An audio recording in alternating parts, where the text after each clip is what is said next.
Hi, I'm Kate and welcome to my nail corner. Thanks for joining me. I am going to do a one color dip mani for you guys, show you the basic application, and that is going to start with building the apex of my nail. When I have a little length to my nail, I like to add a little bit of extra strength, and that looks like this. It's a thin line down the middle of my nail, about 3/4 of the way from the free edge to the cuticle, and that just gives a little extra support to avoid breaking. So that is what I'm demonstrating here, and I will let you guys watch, and then I'll come back when I get into my color.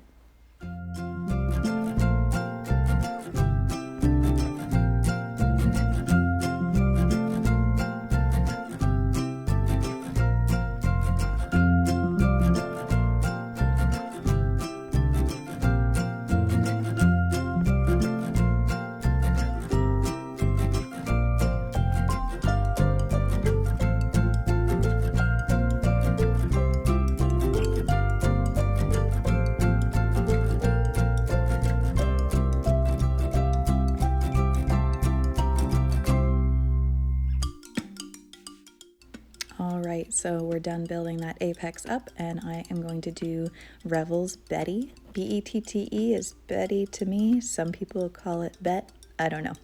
Maybe Revel can tell us what's right. This was one of my very first dip colors, and I've always loved it. It looks very white on the nail, but as you can see, it has a little bit of a pink undertone to it. I've done this with a stark white stamp over it, and that really shows off the pink undertones of the color, and it's just a great white leaning neutral. I'm going to do my first dip almost all the way to the cuticle. I give myself a little bit of margin there, but come in with the second one, you get as close as possible. So I will let you guys watch this full dip, and I'll be back.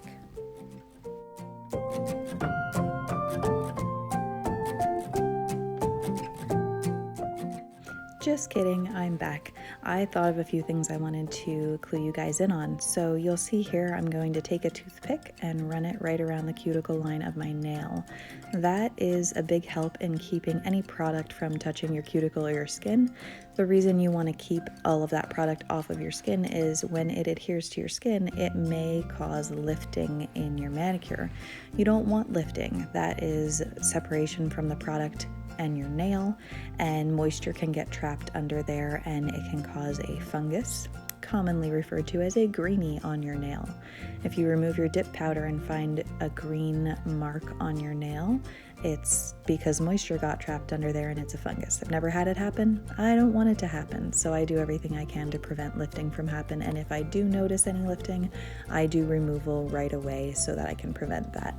You can't get rid of it, it just has to grow out. So that's part of the toothpick magic. It also keeps your cuticle lines looking super clean when you're done with your manicure. You're also seeing that I take my brush and I wipe it on a lint-free cloth. You can do this on a paper towel, whatever you have handy, before I put it back into the bottle. That is because once my brush touches dip powder on my nail, there's possibility that that dip powder stays on the brush and goes back into my bottle. You can contaminate your liquids this way. They can get gunky and stringy and thick, and the best way to prevent that is to get in the habit of, after you have touched dip powder with your brush, like I'm doing right now, to wipe it off, just a couple quick swipes, and then put it back into your bottle. And that's going to help save your liquids for a much longer period of time. So for real now, I'm going to let you watch my second dip. Again, the second dip, you're going to get as close as to your cuticle line as possible to get full coverage, and I'll be back.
All right, so I have my dips of color on. I'm satisfied with the opacity or the lack of sheerness. I don't know, whatever you want to say. I'm satisfied with the color, so I'm going to go ahead and pull out my clear dip powder and I'm going to do a clear dip. And here's where I will tell you where clear capping benefits you. Number one, it is going to protect your color or glitter that you may have dipped into. So if you go ahead and buff and file your nail, it might mess with the color of your pigmented dip powder. At number two, your glitters especially need protection. So always, always, always do a clear dip over glitters. Otherwise, your colored glitters are going to buff to silver. So you might have a really pretty ruby red, glittery nail, and then you buff it and you're going to have silver specks all over it. So always, always clear cap a glitter. The other benefit that I have found is that no matter what color I am using activator on, it's not going to pollute my activator. So if you've done dip nails before, you may have done a vibrant color like a bright purple, and then when you activate it, your brush goes back into the activator and it's going to give it like a little purple tint. Well, if you do a light colored white mani, the next time you might get that purple tint on your white nail. So when you clear cap, every time you use your activator, you're using it directly on top of clear dip, and that is going to keep your activator from getting polluted with pigment or glitter or that sort of thing. So I'm going to finish up my clear cap here, and then I'm going to activate. Activator is what hardens your dip to the point that you can file and buff and shape it. So you apply your activator and then wait about 2 minutes. You're going to be able to tap your nails and hear like a clickety clack. You're going to be able to tell that they're hardened, and then you can go ahead and start filing and buffing.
All right, here I am with my hand file creating the shape that I like to wear, which is a tapered square. It's not quite coffin and it's not quite square, it's just somewhere in the middle, and it's what I find functions best for me. And I also take that hand file and run it around the cuticle line just to make sure there's a nice clean looking edge there. So I'm gonna let you guys watch me file and shape a little bit, and I will be back.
All right, here I am finishing up my hand filing, and then I'm going to go off camera and use my e-file to smooth the top surface of my nail.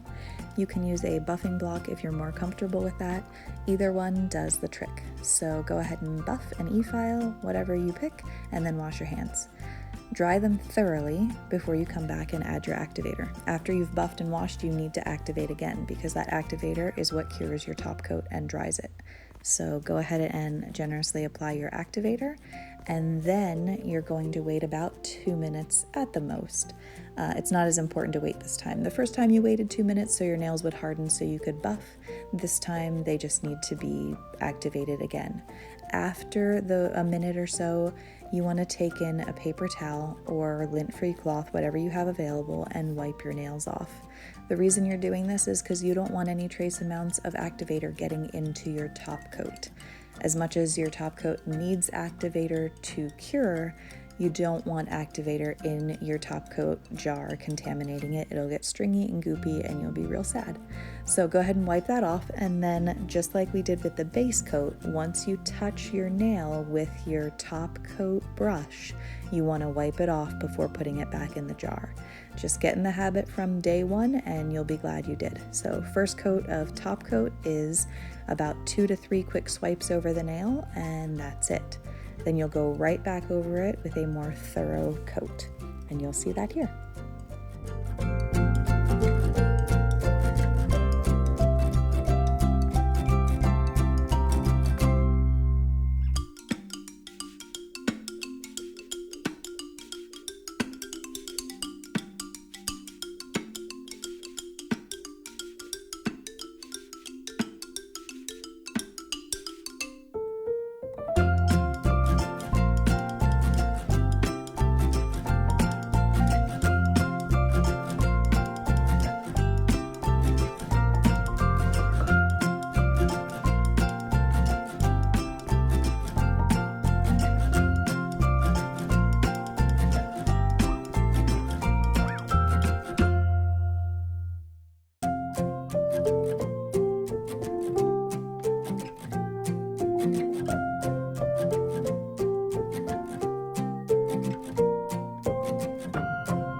Alright, here we are finishing up that top coat, and one of my favorite things about a dip manicure is how quickly that top coat dries and cures and is ready to go.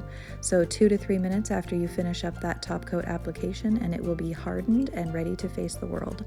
I like to finish up every manicure with some cuticle oil. After I've removed my prior dip and done some filing and buffing, my cuticles are usually pretty dry, and this cuticle oil brings them back to life. This is my current favorite scent. It is Sweet Spells, and it smells delicious. So you go ahead and rub that in and it'll feel great and keep everything moisturized and healthy. So thank you for joining me. I hope you learned some new tips and tricks, and I hope you'll be back. Thanks so much. Bye.